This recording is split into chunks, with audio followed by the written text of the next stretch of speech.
Sebetulnya saat ini saya berada di usaha atau UMKM dari Madeti. Jadi Madeti ini sebuah UMKM yang memproduksi produk-produk minuman yang terbuat dari berbagai macam tanaman, dan salah satunya yang unik adalah berbagai macam bunga. Waduh, unik banget ya sobat ya. Saya yakin sobat jarang nih kita dapatkan, termasuk saya juga. Ini baru pertama kali saya mencicipi minuman yang terbuat dari bunga. Mungkin kira-kira kenapa ya harus pakai bunga? Nah, saya sudah bersama langsung dengan pemilik dari Madeti, ada Ibu Roni. Makasih banyak loh Bu, udah nyediain waktu nih. Terima kasih Pak, udah jauh ke sini ke tempat kami. Yeah. Ya nama saya Roni, saya pemiliknya Madeti ya. Yeah. Kita ini berkecimpung di tanaman dan bunga-bunga untuk dijadikan sebuah produk, yaitu teh. Kita minum teh sekarang. Iya, ini produknya ya sobat ya, saya bisa lihat sendiri. Tapi oke, memang rasanya memang agak sedikit berbeda ya Bu ya. Ada terasa sekali rempah-rempahnya. Nah, kalau boleh tahu nih, kan biasanya nih Bu Roni ya, pemilihan minuman itu kan kalau saya umumnya nih ya, itu berbuat dari daun-daunan. Apalagi nih produknya produk herbal begitu. Tapi Ibu malah milih dari bunga nih. Gimana nih? Kenapa milih bunga nih? Boleh diceritain nggak nih? Saya pengen cantik Pak. Awalnya gimana ya? Dulu saya awalnya suka traveling Pak. Saya traveling ke USA lah, kemana lah di luar Indonesia lah. Dari situlah saya mengenal, setiap saya beli teh yang ada cuma black sama green tea. So, kita di sini kok ini aja ya tehnya ya, kok padahal made Indonesia kan produk itu ya. Kita bisa kok buat sesuatu yang rasanya ciri khas Indonesia dengan campuran dengan bunga, dengan rempah yang lain kayak daun kelor, kayak serai. Kita ini kaya sekali Pak, sangat kaya. So dengan ada rasa markisanya, itu mengenal rasa markisa itu saat saya beli teh di Berlin. Enak sekali rasanya, ada markisanya. Wow, gimana cara buatnya ini gitu. Terus disitulah expand Pak, imagine saya untuk membuat sesuatu produk yang lokal. Dengan bahan lokal, dan juga kita sangat gampang mencarinya. Jadi salah satunya bunga kita pakai kayak bunga kumitir, bunga ratno kita pakai itu kan kita pakai sering upacara kan. Setelah saya searching di Google lah, semuanya bukan di Google aja sih, dengan konsultasi dengan herbalis kami, dengan dokter kami, itu bisa dibuatkan untuk sebuah produk. Jadi itu juga menambah gilanya saya Pak. I need to make something dengan ini gitu lah. Makanya itulah keluar produk kami Pak, yang campurnya ada unsur bunganya tapi harus khas Bali. Karena saya memang asli Bali dan juga gampang juga nanamnya di Bali. Sangat gampang, dan juga memberikan value yang lebih gede ke itu produk. Itu sih Pak. Dan saya memang pencinta teh memang dari dulu. Oke. Jadi awalnya karena dari Ibu sempat kerja di Eropa tadi ya. Ibu cerita tadi ke Eropa. Terus kemudian ketemu minuman-minuman yang unik-unik ya. Teh-tehnya tidak hanya black tea atau green tea yang mungkin kebanyakan di Nusantara kita kenal begitu. Di sana malah ada teh markisa itu ya Ibu tadi rasakan. Kemudian akhirnya kira-kira saya bisa nggak buat kalau saya pulang ke Bali begitu awalnya Bu ya? Bisa, ya gitu sih. Awal ceritanya ya. Awal, ya. Dan akhirnya memilih coba bunga deh begitu. Dan tadi Ibu sudah bilang ada konsultasi dengan dokter dan ahli herbalis. Memang kalau boleh tahu nih Bu ya, apa sih khasiat dari bunga ini? Kan saya nggak tahu nih kalau kenapa sampai khasiatnya yang produk pertama kami sebenarnya black chai tea ya. Itu yang itu ciri minuman teh yang khusus di India kan, dicampur rempah, semuanya banyak rempahnya, ada cengkehnya, kapula, pokoknya yang kenceng-kenceng rempahnya, memang menghangatkan tubuh. Itu saya belajarnya di India. India. Itu langsung di India atau? Iya, ke India saya ke India juga. Untuk coba buat itu. Kayaknya itu satu produk aja kan black. Nah, kita sebut black chai tea karena memang bahannya dari black tea kan. Terus kita campur rempahnya, tapi kita mengadaptasikan dengan rasa Indonesia. Kalau rempah di India kan memang kenceng banget Pak. Saya juga nggak tajam rasanya. Saya juga nggak sanggup. Jadi gimana kita bisa kombinasikan biar rasanya lebih enak, kita juga lebih nyaman minumnya, dan juga membantu menghangatkan tubuh kita, terutama yang kena gejala flu. Itu bagus banget Pak. Di situ produk pertama kami itu keluar setelah saya dari India. Setelah itu kami buat lagi, next. Kita nggak mungkin kan satu produk aja kan. Kita searching lah itu yang kita sebut namanya healing tea. Saya mau buat namanya healing tea. Bahan-bahannya ini dari bunga kumitir, ratna, sama sereh, sama bunga mawar. Itu emang setelah saya coba sendiri, saya ini percobaan sendiri Pak. Minum diri sendiri dulu, kalau saya mati berarti nggak usah dijual. Jadi emang bagus banget Pak itu untuk yang kena batuk kering. Jadi keponakan saya juga coba itu dari bunga itu yang gumitir yang membantu melancarkan mukus-mukus di tenggorokan kita. Emang jadi lancar batuknya Pak. Jadi nggak seret-seret batuknya, batuk aja sekalian gitu. Tapi emang cepat gitu. Itulah kita sebutnya healing tea. Dari campuran bunga gumitir sama ratno dicampur dengan serai. Serai kan memang merilekskan. Jadi setelah minum itu kita bisa rileks dan juga agak lancar, agak longgar emang. Di paru-paru juga merasa agak longgaran. Itu sebagai saya suka banget, bukan suka sih, emang this is the product will be. Itulah kita launching setelah yang black chai tea-nya. Black chai tea, oke. Ya, dan kebetulan juga healing tea ini seperti membawa taksu Pak. Kita juga menang award beberapa kayak di Singapura sama di Paris juga kita dapat award yang healing tea-nya. Ya, namun dari rasa, dari warna, emang kombinasi yang memang unik ya, unik bagi orang-orang di sana ya. Tapi karena saya udah minum setiap hari ya udah biasa aja sih bagi saya sih. Tapi itu memang bisa Pak, maksudnya di-recognize lah di Eropa. Sampai diberi penghargaan di Paris dan ya, juga dapat di Singapura. Di Singapura. 2019 ya. Dari produk yang tadi healing itu tuh bunga gumitir, mungkin kalau sobat Pukes masih bingung dengan gumitir itu marigold ya, kalau gampangnya itu. Ya. Kemudian dicampur dengan ini kayak ini ya Bu ya, ada bunga ratnanya. Ada bunga ratnanya. Serehnya. Ada oke. Akhirnya menciptakan kalau yang ini healing tea atau apa? Ya, ini healing tea. Oh, ini healing tea yang saya minum ya. Seperti ini Pak produknya. Oke, boleh tunjukkan nih. Ini. Ada campuran. Nah, kalau akhirnya itu kan karena ada tadi konsultasi Ibu dengan dokter, ternyata dari produk bunga itu dicampur dengan beberapa bahan rempah-rempah yang lain bisa menghangatkan menggunakan batuk begitu ya. Melancarkan batuk kering. Oke, batuk kering ya, batuk kering. Oke. Itu sendiri ada proses yang panjang nggak sih buat misalkan untuk risetnya sendiri segala macam? Sampai ini ada beberapa macam nih saya lihat produknya. Lumayan sih Pak, prosesnya tidak bisa seminggu 2 minggu, paling 6 bulanan lah sampai itu. Per produk? Iya, jadi kita kan untuk penelitiannya ya. Jadi kita harus ada penelitiannya dari bahannya, habis itu untuk yang bisa nggak kalau kita buat produk ini untuk kelanjutan bahannya gimana? Apakah kita sanggup kebun kita apa enggak? Jadi kita kan harus cek dengan petani kita juga. Jadi tidak sekedar buat aja Pak, kita harus pikirkan yang sustainable-nya juga. Baru kita bisa keluarkan produk itu setelah ada riset, ada hasil labnya dan juga desainnya kayak apa. Agak lumayan karena kita kan tim kita kecil. Jadi ya masih gini mah kecil ya, jadi agak lama jadinya sampai benar-benar oke. Kadang-kadang ada errornya banyak Pak. Jadi ya sekitar 4-6 bulan lah. 4-6 bulan untuk satu produknya ya. Ya itu sih ya kalau dari kami ya, karena tim kami kecil Pak. Jadi, tapi tentunya ini juga sebanding dong dengan artinya manfaat, kemudian juga hasilnya, dalam artian hasilnya cocok diminum oleh orang-orang sampai di Paris bahkan memberikan penghargaan, itu cocok banget kayaknya. Sebanding gitu 6 bulan sampai dapat penghargaan. Nah, kalau dari Madeti sendiri, selain tadi ada healing tea, kemudian ada kita punya brand booster. Ini juga ada bunganya, ada unsur bunganya. Brand booster juga ada. Itu brand booster itu bahannya dari pegagan Pak. Itu sebelah rumah Pak.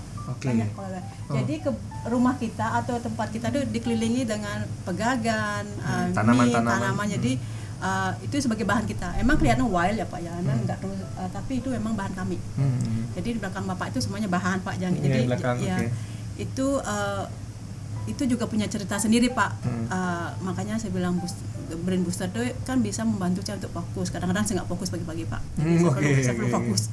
Dan juga pegagan itu memang punya dia punya bisa memang kalau demam tinggi itu kita buat dari pegagan, menurunkan demam juga. Dan juga saat 2012 kan pernah gejala ambeien. Saya minumlah pegagan Pak setiap hari selama 7 hari, pagi, siang, sore, tiap hari. Tapi ya bersyukurlah, asungkara lah, tidak pernah lagi terjadi itu. Makanya pegagan ini menyelamatkan saya dari yang hal itu ya. Jadi makanya saya ingin banget mengembalikan tanaman yang pernah kita hampir lupakan, biar dia punya value sendiri lagi. Bermanfaat lagi ya. Yang selama ini mungkin orang abaikan begitu ya, dianggap alang-alang atau hanya tanaman pengganggu mata istilahnya begitu ya. Ternyata punya manfaat kesehatan begitu. Betul, ya. Makanya saya pingin sekali Pak, semua bukan semua sih kan, karena banyak banget di Indonesia, di Bali. Jadi tumbuhan yang hampir kita lupakan itu saya ingin kembalikan mereka hidup lagi. Jadi bukan untuk menyembuhkan saya juga, keluarga saya, dan juga sebagai ujung-ujungnya akan jadi komoditi, akan jadi bisnis kan ujung-ujungnya kan, dan juga akan menghasilkan uang. Saya berharap begitu. Samping juga akan sustainable-nya lebih bagus dengan panjang untuk saya sendiri, untuk komunitas juga, karena kami kerjasama dengan ibu-ibu juga di Peliatan juga sih. Oh, ada kerjasama juga dengan masyarakat di sini ya. Oke. Sebelum saya kesana tanya tentang pemberdayaan perempuan tadi yang Ibu ceritakan itu, ini kan setiap produk kayaknya ada bunganya Bu ya? Enggak selalu? Tidak selalu. Cuman bunga ini posisinya sebagai ciri khas atau identitas usaha Ibu atau seperti apa? Sebenarnya sih sebagai identitas ya, sebagai ciri khas gimana ya Uya, karena dan juga kan tiap bunga tuh punya benefitnya masing-masing. Kita juga punya produk namanya Calming Blue. Yang ini Calming Blue. Calming Blue. Itu kan bahannya dari bunga telang kan. Bunga telang sendiri itu nggak ada rasanya Pak. Tapi warnanya cantik. Benar, ungu. Bagaimana cara kita membuat itu produk yang cantik, tapi dengan rasa yang cantik juga. Nah, jadi makanya kita blended dengan sesuatu yang lebih pleasant, kayak pandan. Jadi kita tambah yang lebih kayak jahe, kita tambahkan lagi biar rasanya lebih enak Pak. Dan memang enak rasanya. Kalau bunga telang sendiri saya nggak suka, tapi dia memberi warna yang sangat cantik, luar biasa. Dengan segala manfaatnya juga ya. Dan itu juga kemarin Pak, itu juga dapat award di Paris. Oh iya? Tapi bukan dari brand kami, itu kan kita juga supply ke keluar kan ke salah satu buyer kami yang di Paris. Dia memasukkan kompetisi di sana di Paris, namanya Gourmet 2021, dan dia menang. Itu produk kami. Tapi oke lah, itu kan udah perjanjian kami dengan dia. Dia juga bilang saya masuk nggak apalah, itu kan urusan kamu, brand kamu. Tapi kan dia juga nggak kemana-mana kan. Nah di produknya ke saya kan, orang yang buat kan. Silakan. Jadi mitra usaha sebagai pengecernya di sana, kemudian suppliernya Ibu dari bahan-bahan pokok utamanya gitu ya, bahan pokoknya. Jadi kita jualnya yang barang jadi Pak. Kita nggak jual material. Jadi ya barang udah jadi kita jual ke sana. Cuman packaging di sana untuk usaha dia. Karena kita punya konsep kita nggak mau jual material. Belum saat ini. Saat ini semuanya yang udah jadi. Sudah jadi. Jadi biar harganya bisa naikin dikit. Jujur ya. Jujur aja, benar. Dan apalagi setiap produk sudah melalui proses penelitian ya, itu yang tentunya buat sobat podcast juga yang pengen coba bisa kan, jadi siapapun ya. Cuman kalau bicara nyoba nih, ada batasan nggak Bu Roni? Maksudnya mungkin ini untuk anak usia balita belum boleh, anak-anak baru boleh. Ada seperti itu nggak? Ada sih tertentu yang tidak kita anjurkan ke anak-anak. Misalnya ditokti janganlah, masa ditoksi masih kecil. Kalau yang healing kita oke lah, masih oke. Nggak apa-apa anak-anaknya. Di atas 5 tahun oke lah. Di atas 5 tahun oke. 5 tahun. Karena ponakan saya kita sering pakai dia. Orang dia juga kebiasaan, udah batuk ayo healing tea, bikin sendiri dia, udah. Jadi mereka udah terbiasa sekarang dengan itu produk kami. Karena saya punya ponakan Pak di bawah 10 tahun. Artinya anak usia 5 tahun ke atas udah nggak apa-apa nih, kecuali yang detox tadi ya, yang mungkin yang mana namanya? Yang detox tea ini itu kan bahannya kan agak bukan ada green tea-nya, ada jahenya kan anak-anak nggak suka juga. Terus kalau yang brain booster juga kita kan itu meredam demam kan, si brain booster yang pegagan itu kita juga oke kok kasih anak-anak kok. Nah tadi Ibu sudah sempat cerita mengajak juga warga sekitar gitu untuk terlibat. Itu seperti apa sih Bu pemberdayaan sengaja memang apa ya istilahnya memberdayakan masyarakat atau memang seperti apa sih? Awalnya gini ya Pak ya, kita kan kebun kita nggak butuh luas, tapi kita juga sewa lahan di sebelah juga. Kita juga punya tanah juga di Gianyar, kita juga tanemin. Dan juga kita kerjasama dengan petani di Batu Riti. Mereka juga bantu tanemin bahan untuk kami. Sejak pandemi ini saya mikir Pak, kita kan udah tergantung, kita udah terbiasa dengan tourism sebenarnya di Bali lah, di Ubud. Jadi saya mikir what I can do for others. Walaupun saya nggak punya kan, paling nggak sharing lah saya. Jadi kita lah punya ide lah jadinya, oke lah minta tolong sama ibu-ibu di warga kami. Kita di Peliat kan ada 8 banjar. Jadi saya juga awalnya udah ngomong sih sama kepala desanya, jejaringan desa lah, minta izin ke dia, dan dia juga setuju dengan konsep kita. Jadi per banjar itu gini Pak, misalnya banjar A, saya minta tolong tanamin saya pegagan. Jadi di banjar A itu khusus pegagan aja. Tanaman pegagan aja, banjar A. Ya, jadi di rumahnya itu kan mereka punya slot lah. Bapak tahu lah sendiri rumah orang Bali kayak apa kan. Jadi mereka punya kebun lah dikit di belakang rumahnya. Jadi selain mereka menanam pangannya sendiri kayak tomat, cabai, apakah untuk keluarga dia juga saya sarankan menanam ya pegagan di sampingnya itu. Jadi kan tidak perlu perhatian khusus, asalkan jangan ada kimianya karena kita kan mengacu ke organik. Jadi ibu-ibu itu akan menanam di rumahnya masing-masing. Nanti bukan panen, dikumpulkan di banyak, nanti saya ambil, nanti saya beli. Itu sih konsepnya. Tapi ini baru mulai Pak. Kita mulainya baru Desember kan. Baru banget ya, baru. Ya, jadi ini seperti akan jadi proyek kami yang pertama dulu. Nanti setelah itu kita akan review lagi siapa yang benar-benar memang serius banget. Itu kan kita bantu lagi kembangin. Kayak kita akan bantu cara-caranya biar hasilnya lebih bagus. Kita mau lihat dulu kayak apa nanti. Lama juga ibu-ibu kan. Gimana kita kan mereka kan kesibukannya banyak pada suami lah, anak lah, adat lah. Jadi kita nggak bisa maksain. Jadi siapa yang mau, oke silahkan join this the game, new club jadinya untuk ibu-ibu kita di sini. Jadi Banjar B misalnya dia akan nanamin kayak serai. Jadi saya tahu saya perlu kemana saya pergi, ke Banjar B, ke Banjar A, saya perlu ini. Jadi di 8 ini kita udah punya titik untuk bahan kami. Karena kami sudah mulai akan expand dengan MOU dengan bayar-bayar kami di luar. Jadi saya nggak mau terjadi ke depannya kekurangan bahan. Itu juga sih salah satunya yang memacu kita biar bisa, dan dekat juga Pak, bisa jauh-jauh saya. Ini semacam mutualisme ya. Iya. Mutualisme karena ibu nanti beli bahan dari artinya ibu mengajarkan dulu pilihan kira-kira yang mana mereka bisa tanam, mereka bisa rawat dan mereka mampu untuk yang serius untuk mau mengelola, kan tidak dipaksakan semua Bu ya. Kemudian ibu membelinya nanti kemudian dari mereka, artinya kan memberdayakan mereka juga secara produktif. Ini kan ada keuntungan di dua sisi nih. Di dua betul sekali Pak, kita akan punya keuntungan di dua sisi. Dan saya less worried sekarang. Kita akan punya bahan ini. Jadi walaupun saya harus punya backup juga, plan B-nya what happen kalau ini nggak berhasil. Saya harus tetap fokuskan ke petani kami juga kan, biar dia tetap nanam juga. Jadi kalau ada kelebihan itu bahan-bahan, kita bisa olah menjadi sesuatu yang lain. Itu sih kita udah pikirkan itu Pak, yang ini plan A, plan B itu jadinya. Itu sih yang kita mappingkan saat ini, dan saya juga berharap bisa. Pasti bisa lah. Pasti bisa. Optimis nih. Pasti bisa. Jiwanya pengusaha udah kelihatan dari bukan sih Pak, karena gimana ya, orang saya petani Pak, saya kan tahu ya, saya perlu ini. Kemana saya sekarang?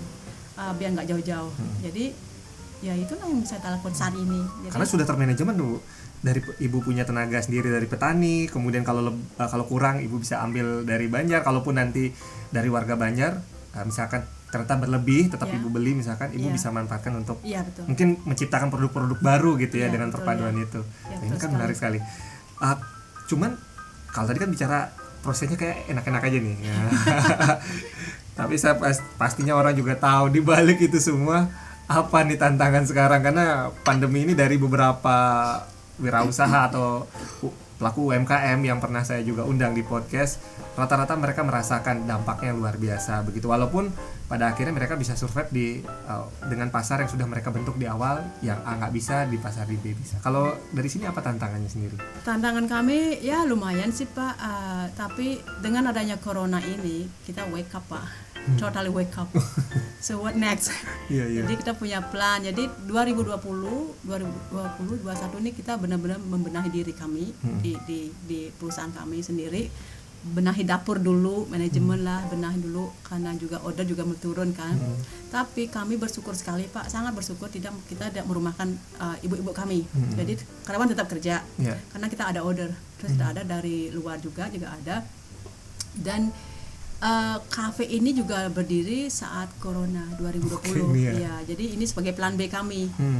Awalnya kalau tidak ada order kita bisa jualan apakah di sini. Kita pakai kan rencananya. Ya bersyukur masih bisa jalan. Jadi ini toko juga bisa terjadi saat 2021. Toko yang ini ya. Untuk produknya ya. Jadi produk kami juga bisa. Jadi sesuatu yang negatif kadang memberi sesuatu yang positif ke kami. Karena mungkin the mindset kita beda gini ya, cara kita berpikir kita harus selalu gini Pak, kita harus selalu mengubah yang unfortunate itu menjadi fortune. Jadi selalu jadikan kesempatan dalam kesempitan atau bukan gitu begini ya. Pak ya. Maksudnya apapun yang terjadi itu sejak jelek apapun gimana cara kita bisa mengubah jadi kesempatan untuk terbaik. Artinya di balik masalah tetap ada peluang nih begitu ya. Iya, pasti ada peluang. Itu yang kita cari sih selama ini, tapi emang jalan sih Pak itu yang kalau enggak kita menangis-nangis lah Pak. Kita jualan gitu. Tapi ya bersyukurlah, kita sangat bersyukur sekali di pandemi ini kita masih bisa survive, dan ibu-ibu kami juga masih bisa bertahan kerja. So itu juga miracle bagi kami yang usaha kecil ya. Usaha ini Pak. Jadi gimana, nggak bisa ngomong apa sih Pak, corona ini kita juga nggak tahu. Jadi satu lagi kita akan bukan problem sih Pak, challenge kita di marketing sekarang. Karena kan sekarang kan zaman digital kan. Dan saya bukan orang marketing. Saya nol Pak, ya itu Pak, nol banget. Jadi itu yang challenge kita sekarang. Jadi saya harus diwajibkan, dipaksakan harus bisa jualan online sekarang. Gimana caranya? Saya harus belajar Pak sekarang. Lagi saya belajar.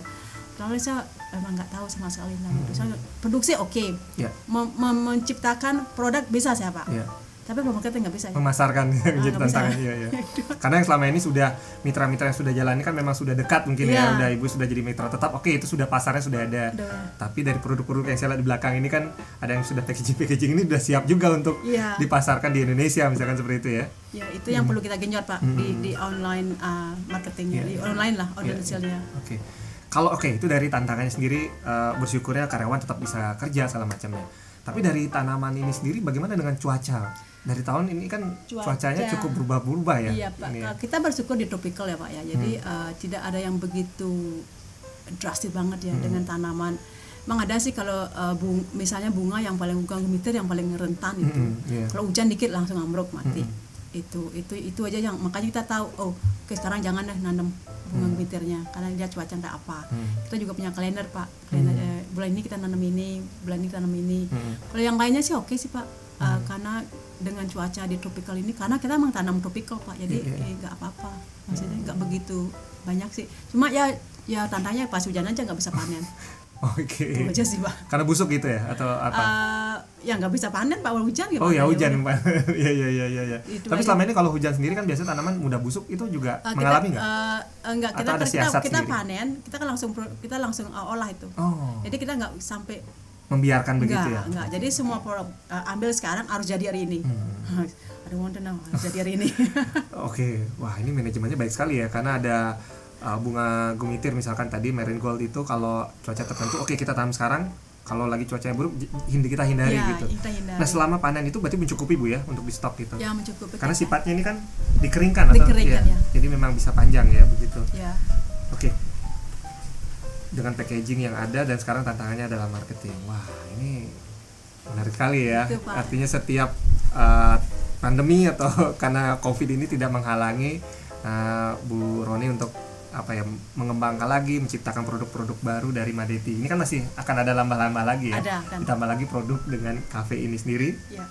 Ini kebanyakan pelanggannya anak muda juga kan kalau biasanya? Kebanyakan kita ini anak muda udah mulai, juga ya keluarga juga sering kesini. Sering keluarga ya. Keluarga kesini karena ada kebunnya, ada perpustakaannya juga. Jadi pas dulu mereka langsung lari ke perpustakaan. Dan juga dia udah main di kebun langsung. Itu yang membuat keseringan keluarga kesini. Dan juga rencananya kita akan membuat afternoon tea di sini nanti. Jadi untuk keluarga, untuk couple lah. Di atas kita akan buatkan di bawah pohon jeruk itu, sama di atas. Jadi kayak eksklusif afternoon tea jadinya. Itu baru planning kita Pak. Baik, itu menarik sekali ya sobat ya. Jadi Bu Roni sudah melihatkan bahwa ternyata di balik pandemi ya usaha itu nggak terhenti begitu ya, malah terus bisa bereksplorasi mumpung banyak waktu istilahnya. Mumpung belum kemana-mana Pak. Justru menciptakan produk-produk baru yang memberikan manfaat, dampak secara ekonomi, secara bisnisnya sendiri, sampai bisa bertahan dengan karyawan yang Bu Roni punya. Kalau boleh tahu berapa Bu jumlah karyawannya? Nggak banyak sih Pak, cuma 12 ya. 12, wah itu udah lumayan banyak ya. Sekarang udah ada 15. 15 ya. Lupa.